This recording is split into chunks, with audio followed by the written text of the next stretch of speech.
I want to go across to Kanwal Sibal. Mr. Sibal, your sense of the way the counting has gone so far, because the one sense that a lot of pundits in the United States were trying to convey was that there'd be a big backlash against Donald Trump, against all his populist policies. Nothing of the sort seems to have happened. He's held on to a great extent to the states, apart from Arizona, which, if it turns in the end, would be the one state that's switched. But that apart, he's hung on to what he won in 2016. So there is no big backlash of the kind that many were anticipating. Well, when you say many were anticipating, I think one should be a little more precise. I think it is the left liberal media in the United States, which had created this impression that Biden is going to win a landslide victory. And since New York Times, Washington Post, or whatever else, these newspapers, they condition public opinion in the United States and also abroad. So they created this impression.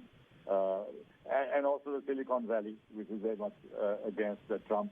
So all these people combined to give this impression that it is going to be a landslide victory for Biden, which is not the case. Actually, this is quite a commentary on U.S. media and how democracy in the United States functions.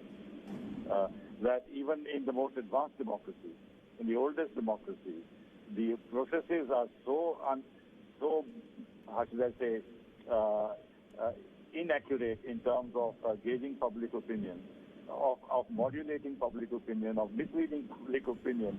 And then, of course, the procedures are so complex that it does grave this damage to democracy as such, where the biggest democracy in the world is incapable of having a clean election. I mean, here is one outgoing president who wants to go to the Supreme Court and then make it a legal issue. It has happened before also. And then the whole counting process is so confused, is so dilatory, with each state having its own methodology of counting the votes that have been cast by postal ballots. And the results are not declared even after a couple of days of voting being over. All this is very sad commentary. Maybe the Election Commission can tell them a thing or two about how to wrap up an election in an efficient fashion without making such a song and dance about it. I think so. And as far as the polls are concerned, maybe the India Today group and Access My India can teach all these pollsters with their fancy algorithms how to do a poll which actually gets it right, rather than projecting an 88% probability that Joe Biden was going to win. In the end, it's turned out way more close than an 88% probability would suggest.